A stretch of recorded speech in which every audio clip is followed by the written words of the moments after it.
Welcome to Hindi educator. आज हम यहाँ क्लास 9th की क्षितिज का काव्यखंड पढ़ने जा रहे हैं, जिसमें हम साखियाँ और शब्द पढ़ेंगे। इसे पढ़ने से पहले हमें इसके कवि कबीरदास के बारे में कुछ बातें जान लेनी चाहिए। कबीरदास भक्ति काल के कवि थे। भक्ति काल में दो प्रकार के कवि हुए, एक निर्गुणवादी और दूसरे सगुणवादी। कबीरदास निर्गुणवादी थे। वो ईश्वर को तो मानते थे, परंतु किसी जाति धर्म को नहीं मानते थे। आज हम यहाँ उनकी कुछ लिखी गई साखियाँ पढ़ेंगे। मान सरोवर सुगर जल, हंसा केली कराही, मुक्ता फल मुक्ता चुगय, अब उड़ी अनंत न जाही। इस पंक्ति में कबीरदास ने व्यक्तियों की तुलना हंसों से की है और कहा है कि जिस तरह से हंस मान सरोवर में खेलते हैं, उसमें मोती चुगते हैं, उसी प्रकार और उसे छोड़कर कहीं नहीं जा पाते, उसी प्रकार मनुष्य भी जीवन के माया जाल में बंध कर रह जाता है। इसे ही वह सच्चाई समझता, उसे छोड़ करके अपनी इस दुनिया के माया जाल को छोड़ करके वह और कहीं नहीं जाना चाहता। ढूंढत मैं फिरो, प्रेमी मिले न कोई, प्रेमी को प्रेमी मिले, सब विष अमृत होए। इस पंक्ति में कबीरदास ने इस सेकंड लाइन में दो बार प्रेमी का वर्णन किया। एक प्रेमी मतलब कि भक्त और दूसरा प्रेमी मतलब भगवान ईश्वर। तो उन्होंने कहा है कि हम लोग प्रेमी को मतलब ईश्वर को ढूंढते फिर रहे हैं, लेकिन वो मुझे कहीं नहीं मिल रहा है। जिस दिन प्रेमी को मतलब एक भक्त को प्रेमी रूपी भगवान मिल जाए, उस दिन ये सारा विष जो हमारे जीवन में दुख तकलीफ कठिनाइयाँ जो कुछ भी है वो सब खत्म हो जाएंगे, वो अमृत के समान हो जाएगा। दूसरे इस पंक्ति का अर्थ यही है। हस्ती चढ़िए ज्ञान को, सहज दुलीचा डारी, श्वान रूप संसार है, भूकन दे झक मारी। श्वान मतलब यहाँ कुत्ता, हस्ती मतलब हाथी।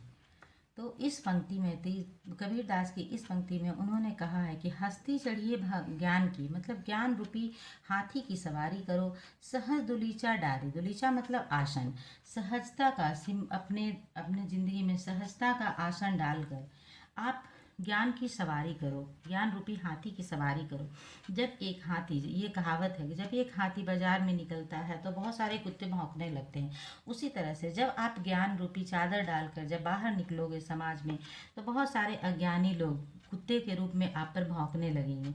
लेकिन उन सब की बातों को छोड़कर हमें आगे बढ़ना है। जिस प्रकार की जब कुत्ते हार करके झक मार करके चुप हो जाते हैं, उसी तरह अज्ञानी लोग थक करके चुप हो जाएंगे। पखा पखी के कारण सब जग रहा भुलान, निरपक होई के हरि भजय, सोई संत सुजान। इस पंक्ति में कबीरदास ने कहा है वो जाति धर्म को नहीं मानते थे, इसलिए उनके हर पंक्ति में इस चीज़ का वर्णन होता है। पखा पखी के कारण मतलब पक्ष और विपक्ष के कारण, सब जग रहा भुलान, सारा जो जग है वो ईश्वर को भुला गया है। इस निरपक हो ही के हरि भजय सोई संत सुजान, उनके नज़र में जो लोग निरपक होकर निष्पक्ष होकर के हरि का भजन करे, वही इंसान सुजान हो सकता है, मतलब वही इंसान सही का इंसान कहला सकता है। जैसा कि हमने पहले बताया है कि कबीरदास जाति धर्म को नहीं मानते थे।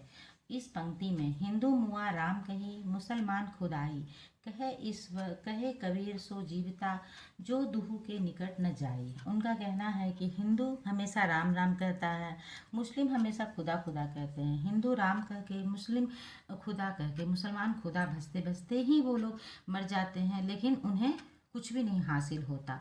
कबीरदास के नज़र में वही लोग जीवित हैं जो इन दोनों से दूर होकर के अपने इंसानी कबीरा जी।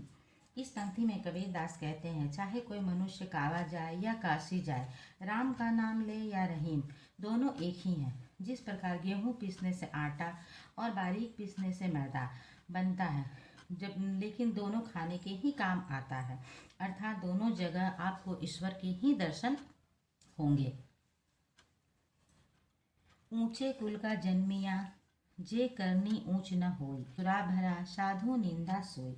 इस पंक्ति में कबीरदास कहते हैं, केवल ऊंचे कुल में जन्म लेने से कुछ नहीं होता, बल्कि वो कर्म भी उस व्यक्ति को कर्म भी अच्छे करने होंगे। अच्छा कुल में जन्म ले और अगर वो बुरा काम करे तो उसे ऊंचे कुल में जन्म लेने का कोई फायदा नहीं होगा। जिस प्रकार सुवर्ण कलश मतलब सोने के कलश में शराब भरा हो तो वो शराब ही कहलाएगा, वो शराब से अलग नहीं होगा। उसी प्रकार मनुष्य को ऊंचे कुल में जन्म लेने के बाद का कर्म भी अच्छे करने होंगे।